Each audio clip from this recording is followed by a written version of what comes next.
Ургашаа 4 алхмын хэмжээтэй, ургашаа 2 алхмын хэмжээтэй энэ тамхи татгцыг яг нэг нь 16 сая төгрөгийн өртөгтэй.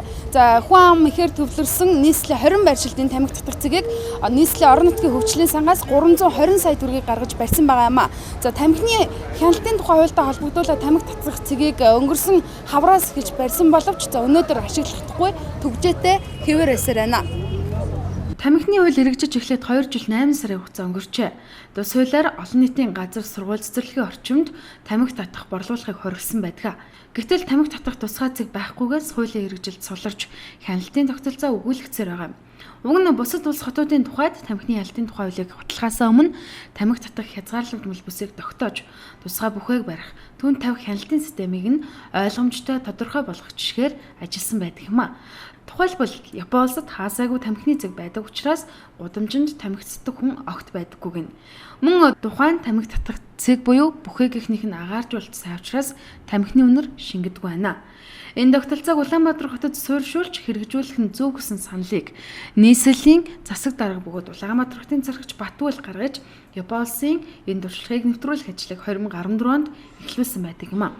Тодорхойлбол нийслэлийн орон нутгийн хөгжлийн сангаас 320 сая төгрөгийг гаргаж нэр бүхий 20 байршилд нэг нь 16 сая төгрөгийн өртөгтэй тамхи татах тусгай цэгийг барих шийдвэрийг гаргасан байдаг.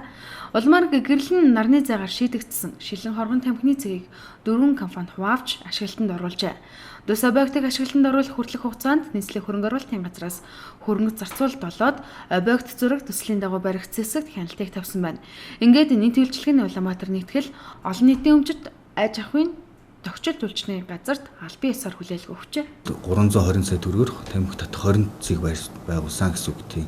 Тэгээд энэхүү ажлыг бол хүлээлгэж өгөх ажиллагааг бас хөрөнгө оруулалтын газраас зохион байгуулсан. Гэхдээ энэ дээр бол нийслэлийн өмчөөр би бас хөрөнгө оруулалтаар би болсон бүтээн байгуулалтын ажлыг аль ашиглагч байгууллага шилжүүлэх үү, аль нь эзэмших хариуцж явах уу гэдэг дээр нийслэлийн өмчийн харилцааны газраас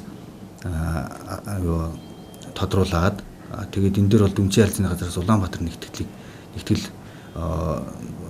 нэгтгэлийг тодруулсан байна. Тэгээд үүний дагуу биднес ашиглагч байгууллагаар Улаанбаатар нэгтгэлийг комиссийн бүрэлдэхүүнд оруулж ажиллуулад тэгээд өнөөдрийн байдлаар энэ 20 байршлын комиссийн акт бүрэн баталгаажсан.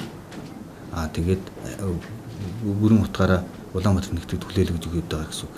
Үндсэндээ үйл ажиллагааны Улаанбаатар нэгтгэл хариуцаа явна гэсэн үг. Жишээгээр тайлбарлавал Монголд явсан пүрүс хорь машин 2-ыг авахыц мөнгөөр боссон тамхи татах тусгай хоргийг хэрхэн яаж ажилуулах вэ гэдгийг нийтийн үйлчлэгээний Улаанбаатар нэгтгэл хариуцах үүрэг хүлээжээ.